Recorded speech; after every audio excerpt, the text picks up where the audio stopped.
Hi friends, welcome to my channel. ఇవాళ నేను cabbage pakodi చేస్తున్నానండి. చాలా టేస్టీగా ఉంటుందండి. క్యాబేజ్ తినని వాళ్ళు కూడా లైక్ చేస్తారు. ఫస్ట్ దానికి కట్ చేసుకున్న క్యాబేజ్ అండి, కొంచెం పెద్దగానే కట్ చేసుకోవాలి, మరీ సన్నగా కాదు. చూసారండి, ఈ విధంగా కట్ చేసుకున్నాను. తర్వాత ఒక పచ్చిమిర్చి అండి, అల్లం ముక్క అండి ఒకటి, చిన్న చిన్న పీసెస్గా కట్ చేసుకోవాలి. తర్వాత కొత్తిమీర కట్ చేసుకున్నది, 2 స్పూన్స్ బియ్యం పిండి అండి. తర్వాత ఒక 100 గ్రామ్స్ శనగపిండి అండి. దీనికి ఇంకొంచెం పడితే మనం యాడ్ చేసుకోవచ్చండి, కలిపిన దాన్ని బట్టి వేసుకోవచ్చు.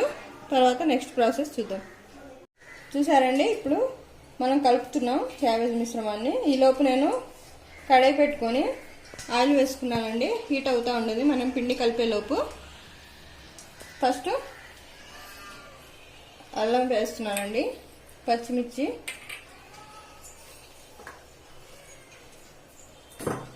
తర్వాత పసుపు, కొంచెం పసుపు వేస్తున్నానండి కలర్ కోసం.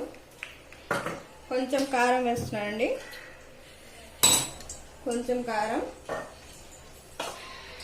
దీనికి సరిపోయేంత సాల్ట్ వేస్తున్నానండి. సాల్ట్ వేసి మొత్తం బాగా కలపాలండి. బియ్యం పిండిని కూడా వేస్తున్నానండి. వేసుకున్న తర్వాత మొత్తం ఒకసారి కలుపుకుందామండి. చూసారండి, ఈ విధంగా కలుపుకున్న తర్వాత మనం శనగపిండిని యాడ్ చేస్తున్నాను నేను.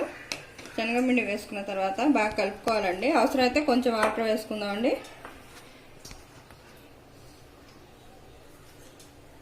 కొంచెం వాటర్ పోస్తున్నానండి, చూసుకొని వేసుకోవాలండి, మరీ పలచగా అయిపోతుంది.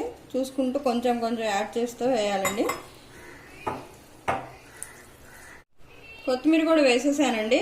వేసి మొత్తం కలుపుకున్నానండి. ఒకసారి కలుపుకొని ఇప్పుడు మన ఆయిల్ హీట్ అయిందండి. మన ఆయిల్ పెట్టుకున్నాం ఆల్రెడీ పక్కన. ఇప్పుడు ఆయిల్లో వేసుకుందామండి, పకోడీ లాగా వేసుకుందామండి.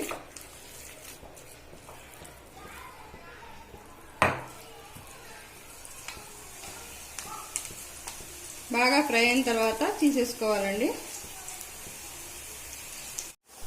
చూసారండి, ఈ విధంగా ఫ్రై అయితే చాలు. మనం ఇప్పుడు సర్వింగ్ బౌల్లో తీసుకుందాం. ఎర్రగా ఫ్రై అయిపోయినాయి, చాలా క్రిస్పీగా ఉంటాయండి, చాలా టేస్టీగా ఉంటాయి క్యాబేజ్ పకోడీ. ఒకసారి ట్రై చేయండి, చాలా ఈజీ కూడా అండి, తొందరగా అయిపోతాయి. సర్వింగ్ బౌల్లో మనం సర్వ్ చేసుకుందాం. ఇప్పుడు చూసారండి, ఎంతో టేస్టీ అయినా క్యాబేజ్ పకోడీ రెడీ అయిపోయింది. 4ంటికి స్నాక్స్గా చాలా బాగుంటాయండి. టమాటా సాస్తో కూడా చాలా బాగుంటాయి. చూసారా, ఎంతో క్రిస్పీగా, ఎంతో పర్ఫెక్ట్గా వచ్చినాయి, ఎంతో టేస్టీగా ఉంటాయండి. చాలా ఈజీ చేసుకోవడం. ఒకసారి ట్రై చేయండి. నా ఛానల్ నచ్చితే లైక్ చేయండి, షేర్ చేయండి, సబ్స్క్రైబ్ చేయండి. Thank you for watching.